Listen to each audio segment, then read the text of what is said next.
personas infectadas en todo Ecuador, más del 42% están en la región del Guayas. A principios de abril tenían ahí un problema realmente serio, donde llegó el punto en el que murieron hasta 460 personas en un día, me parece.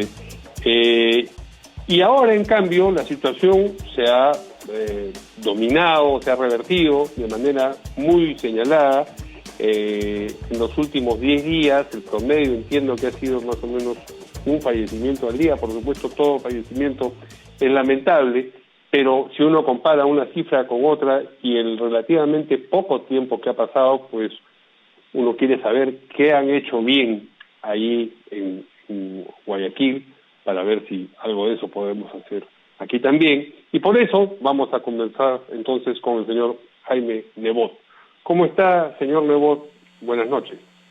Buenas noches, muy bien, y un saludo cordial a ustedes en Perú. Coronavirus es nuevo, es mortal, cayó devastando ciudades como Nueva York, que no se comportó como el resto de Estados Unidos, como la Lombardía, que no se comportó como el resto de Italia, como Madrid, que no se comportó como el resto de España, y como Guayaquil, sí, que no se comportó inicialmente como el resto del Ecuador. Llegamos a tener en un solo día 460 muertos en la ciudad de Guayaquil. Yo atribuyo eso a varias cosas. Primero, nosotros tenemos un régimen educacional que en los meses de enero, febrero, marzo son vacaciones, atraen mucha gente, ecuatorianos que vienen de Italia, España y de Estados Unidos. De manera que ese es uno de los factores, la sorpresa, el desconocimiento, la descoordinación inicial entre las autoridades, el que la población lo cogió livianamente, porque una cosa es que se lo digan y otra cosa es que lo vean. 7.500 los muertos.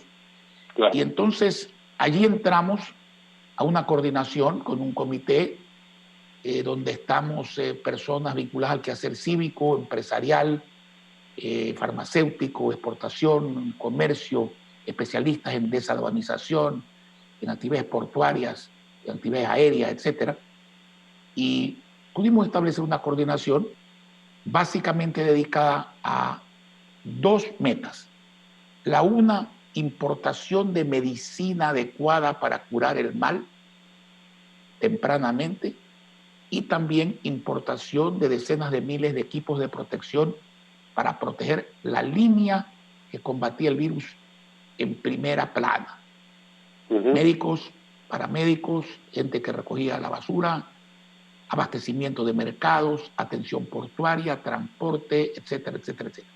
El segundo rubro era cubrir el otro ángulo, porque no se podía condenar a la ciudad a morir por coronavirus o morir de hambre, sobre todo en una ciudad donde la actividad privada no dependiente de salario es muy grande.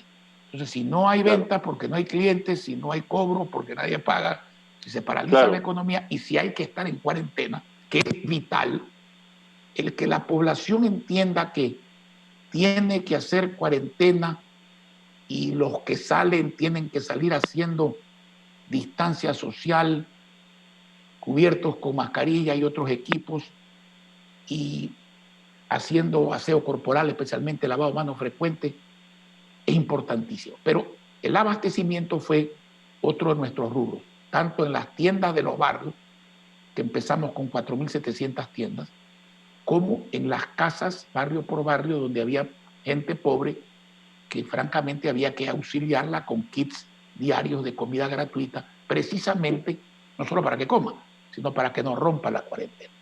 Y eso nos ha llevado a un resultado positivo. El 6 de abril, como le decía, 460 muertos. El 10 de mayo alcanzamos por primera vez la meta de 0 muertos por COVID. De ahí para acá hemos venido avanzando. Hace pocos días tuvimos una semana entera de 0 muertos por COVID. Ayer tuvimos 0 muertos por COVID. Y yo le diría que el promedio desde el día 15 de mayo hasta ayer, la fecha de hoy día todavía no lo sé, es de 1,3 muertos al día. De manera que es bastante satisfactorio y eso nos ha permitido también, dentro de ciertas medidas, pasar del rojo a una primera etapa de amarillo que ya tiene 20 y tantos días sin estragos que sean los no previstos. Ustedes la restricción la han bajado, han permitido que luego de que bajase el número de contagiados y en consecuencia también de defunciones, la gente tuviera alguna actividad que antes no podía tener. Sí, por supuesto. Cuando usted pasa de rojo a amarillo, la gente vulnerable no puede salir. Las restricciones de tráfico se alivian, pero se mantienen. Se empezó por permitir la venta a domicilio de comida, de ropa, de remedios, de electrodomésticos para reactivar la actividad económica por allí. Claro, cuidando de que quien empaca o prepara, tanto como el que entrega y el que recibe, estén debidamente equipados y protegidos. Sí. Se abrieron al 30% los niveles aeroportuarios, terminales terrestres, ciertos negocios privados, y se va avanzando basados en una encuesta de conocimiento de cuántos sanos y cuántos enfermos hay, que la hicimos siguiendo las reglas de las encuestas políticas. Me explico mejor. Usted puede coger una ciudad como Lima o un sector como Miraflores, establece un área territorial. Luego usted, como en las encuestas políticas, pondera una muestra que la hace desde el punto de vista aleatorio y luego pregunta usted por quién vota. Aquí no se pregunta por quién vota, aquí se entrega una prueba. Y esa prueba es una radiografía porcentualmente casi exacta de lo que ocurre en un momento dado en ciertas partes de la ciudad y en toda la ciudad cuando usted le da los pesos respectivos. Y acá lo que tenemos es un orden permanente de un 30% de contagiados y de 70% de sanos. Pero ¿qué ocurre? Que el grupo contagiados se va nutriendo, aumentando de los sanos que se contagian y se va descargando de los enfermos que se curan e ingresan al sector de los sanos. Nosotros creemos haber llegado, calculando eso, alrededor de un 50% de contagio. Los muertos, como le dije, hasta aquí, gracias a Dios y al esfuerzo colectivo, están bajo control y eso ha permitido avanzar al amarillo. Y seguramente en unos días más nos permitirá avanzar a una segunda fase de amarillo y en unos días más, Dios mediante, a un verde ya restringido, pero a un verde que implica una normalidad relativa que será la nueva normalidad que el mundo va a tener que vivir, a nuestro juicio, al menos por algún tiempo. Uno de los temores asociados a este paso de etapa en etapa y que supone un aumento en el grado de libertad en las actividades es que eso dispare en mayor o menor medida un incremento de los contagios y que pueda motivar a un retroceso. Eso no les ha ocurrido a ustedes. Algún incremento habrá existido. Evidentemente, no... a mayor población en la calle, claro, el contagio aumenta, pero si la población colabora, y es muy fácil que colabore, sobre todo cuando entiende que aquí se muere la gente, esto no es una broma. Y se ha muerto en Guayaquil, en los malos momentos, 7.500 personas. Hoy día, cuando usted tiene 0 muertos, un muerto diario, no es que una vida no se aprecie, pero bueno, estamos dentro de una situación donde eso es un logro. La población tiene que protegerse con mascarilla, si es necesario con lentes, dependiendo del tipo de actividad.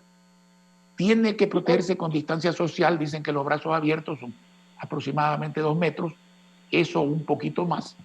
Tiene que lavarse las manos permanentemente y eso ayuda mucho a disminuir el contagio, sin duda alguna. Si a eso usted le añade los tratamientos tempranos, con la medicina adecuada, tanto en consulta externa como en los hospitales y clínicas privadas y públicas autorizadas a tratar COVID, esto no lo puede tratar cualquiera.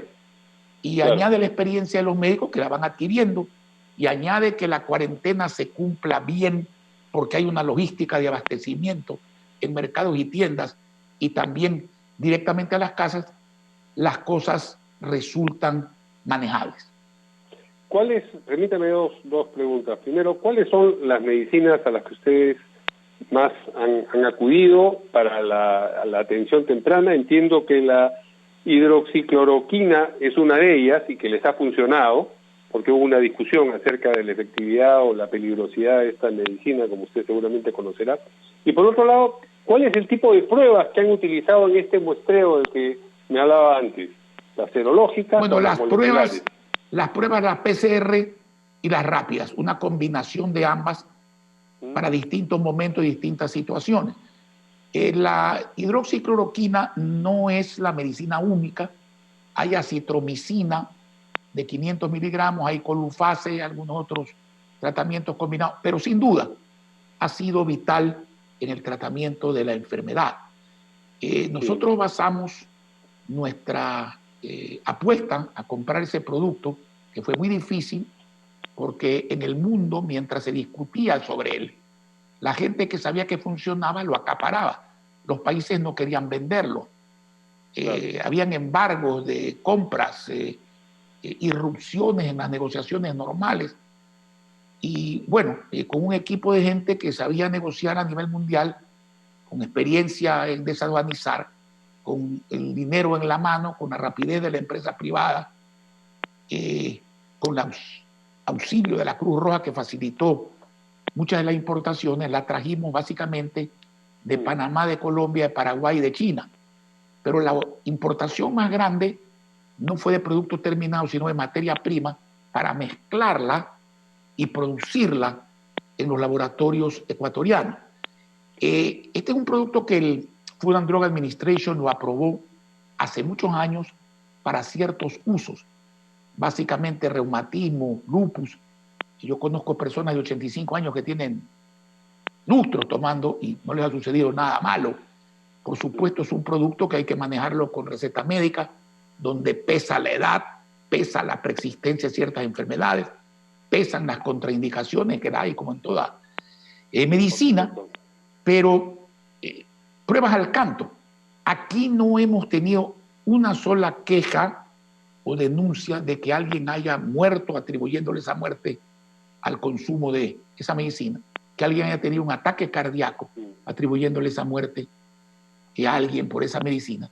Y por el contrario, nos hemos basado, por ejemplo, la Universidad de Stanford, en Estados Unidos, hizo un estudio muy grande, muy positivo, con 1,000 pacientes para determinar si funcionaba o no.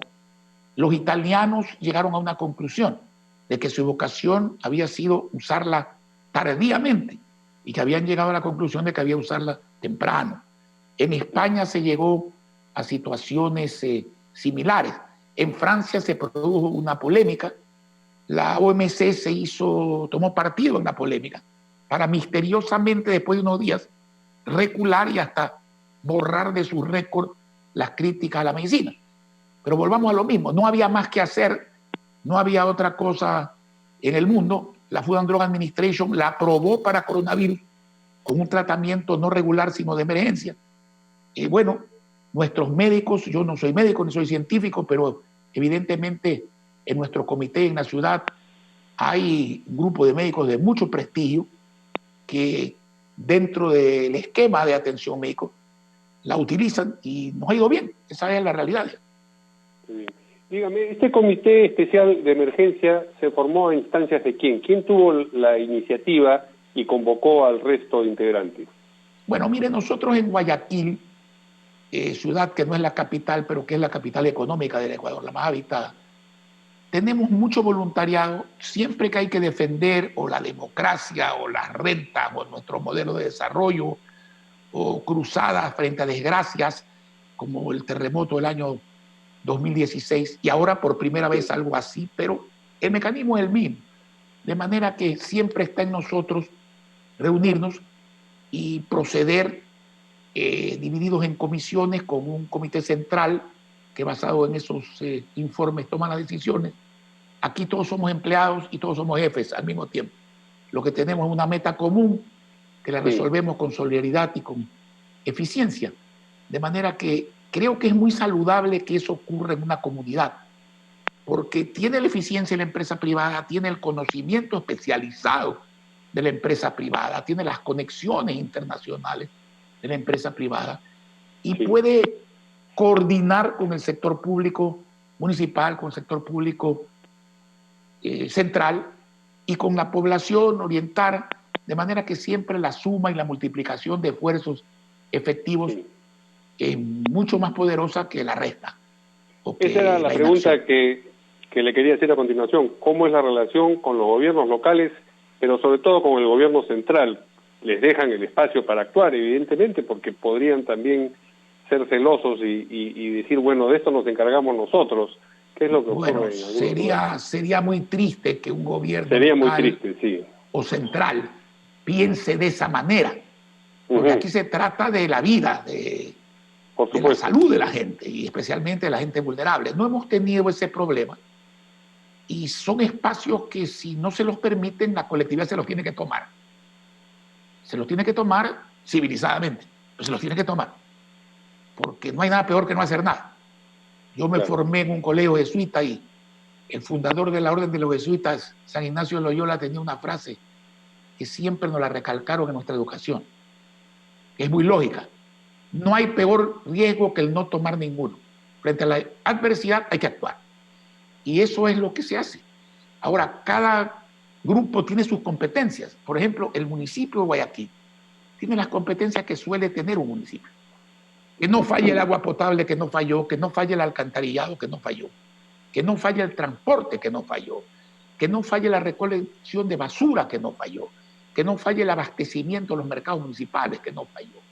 Y pese a haber tenido el gobierno central restricciones en cuanto a la crisis económica y fiscal del Ecuador, anterior al coronavirus, se agravó por el virus, pero no es la causa principal. Y luego por la caída de precios del petróleo, han tomado dinero que no les corresponde de los organismos autónomos descentralizados, de su IVA y de sus rentas. Y sin embargo el municipio ha puesto 30 millones de dólares en equipos, en camionetas, en construcciones, en medicinas, porque obliga a la solidaridad a hacer eso.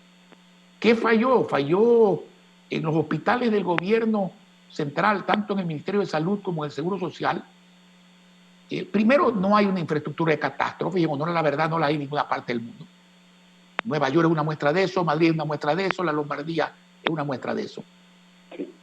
Pero no habían equipos suficientes, había obsolescencia en los equipos, hubo lentitud, desorientación, descoordinación. El tema de los muertos no corresponde a los gobiernos seccionales recogerlos y tomar las precauciones en una pandemia como esta.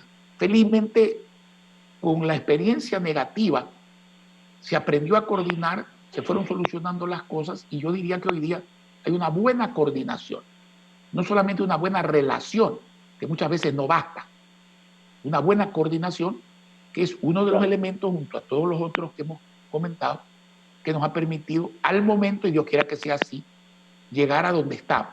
Pero no hay que abandonar el tema, pensar que se resolvió y voltear la página, porque esta es una enfermedad de la que se sabe muy poco. No hay historia, no hay experiencia. Se habla de muchas cepas, de distintas cantidades con distintos efectos, de que es posible la recaída. Entonces hay que estar al pie del cañón en forma permanente, haciendo lo que hay que hacer, y yo creo que esa medida preventiva de conciencia y de acción es muy válida. Usted mencionaba que las compras que hicieron en un principio de manera agresiva y rápida tenían que ver sobre todo con la medicina para el tratamiento rápido de los casos que se presentaban y también con la protección de las personas que estaban en la primera línea de batalla. Hay otro asunto que, por lo menos aquí, resulta muy importante, que es el de las camas UCI, las camas de cuidados intensivos con respiradores artificiales. ¿Ustedes también destinaron parte de los recursos a la adquisición rápida de ese tipo de camas? Así lo hicimos, pero apostamos mucho más a que no se llegue al uso de respirador. Porque mire, los que saben de esto, yo repito eso, dicen que el 55% de la gente que se contagia es asintomático, no sabe que está enfermo. Que un 35%, y con eso llegamos al 90%, tiene síntomas de leves a soportables, y que solo un 10% tiene síntomas de graves a llegar al respirador. y la mitad de la gente que entra al respirador se muere. Entonces hay que tratar de evitar llegar allí. Eso es lo principal. Por supuesto, claro que es necesario, tanto el respirador de UCI, de unidad de cuidados intensivos, que tiene una autonomía de funcionamiento propia, como el respirador de casa, que es una especie de upgrade, de mejor provisión de la que usted puede tener con el oxígeno regular, que también se usa en determinados momentos para este caso. Cómo ellos han revertido una situación sumamente negativa en abril, donde se llegó a 460 fallecidos en un día, a la situación que tienen ahora, en donde el promedio, nos decía él hace un momento, es aproximadamente 1.3 fallecidos al día en esta región, en la región del Guayas. Habíamos estado conversando sobre las camas UCI, y yo le quería preguntar por el contraste entre lo que ocurre, señor Nebot, en la región del Guayas y lo que ocurre en el resto de Ecuador. ¿Sigue la región del Guayas concentrando el mayor porcentaje de personas infectadas? Bueno, fíjese usted, cuando se inició este problema, la relación Guayas-País en cuanto a porcentaje infectado era 76 Guayas, 24 País. A la mañana de hoy es 32 Guayas, 68 País. Y sigue descendiendo, evidentemente, por los resultados y porque también en otros sectores del país la curva exponencial arrancó más tarde, es decir, es lógico que sube. Bien, me decía entonces usted, estábamos hablando del contraste entre lo que ocurre en Guayas y el resto del país, me decía que como ellos, digamos, la curva de elevación empezó de manera importante después que en la región de ustedes, lógicamente, tienen un registro distinto. En Guayaquil el tema se dio primero, sí, porque como le explicaba, el régimen escolar, aquí hay vacaciones durante enero, febrero, marzo. Entonces viene mucha gente, estudiantes y visitantes, migrantes, y vinieron de 3 países muy infectados: Italia, España y Estados Unidos, claro. Y básicamente de Nueva York. Entonces eso disparó el tema aquí en forma muy grave. Ahora, poco a poco, en otras provincias del Ecuador, la curva ha cogido su ritmo. Sí. Dios quiera que no llegue, porque hay una experiencia que debe aprovecharse en cabeza ajena, la nuestra, sí, en vez de aprovecharse en cabeza propia, la de ellos. Espero que sea así. Y con la ayuda de Dios y el esfuerzo colectivo, pues no se llegue a lo que llamamos nosotros. En todo caso, la buena noticia es que se puede cortar. Claro, y Guayaquil logró cortarlo rápidamente, drásticamente en cantidad y drásticamente en tiempo que duró la brecha grave. Si en otros lugares de Ecuador han reproducido el esquema que ustedes han desarrollado para combatir el virus en Guayaquil. La formación de fideicomisos se ha reproducido en ciertas ciudades. Comité como tal, conozco uno en la ciudad de Cuenca, una ciudad importante del país. Conozco otro en Portoviejo, provincia de Manabí, que es otra provincia importante del país. Puede que hayan más. Realmente hemos estado tan ocupados, aparte de nuestras obligaciones en asuntos personales y de otra índole, en este tema, que no he seguido al pie de la letra, pero no he tenido noticias personales de nada más. Muy bien, yo le agradezco mucho esta conversación al señor Jaime Nebot, ex alcalde de Guayaquil, integrante de este Comité Especial de Emergencia para combatir en su ciudad y en su región el COVID-19, y con éxito. Los felicitamos y ojalá que su ejemplo pueda ser seguido en muchos lugares, incluyendo... Bueno, muchísimas gracias por la entrevista y nuestra solidaridad. Le deseamos la mejor de las suertes, el máximo esfuerzo y, por supuesto, cualquier cosa que esté a nuestro alcance hacer para ayudar, puede contar con nosotros. Muchas gracias. Buenas noches. Gracias a usted.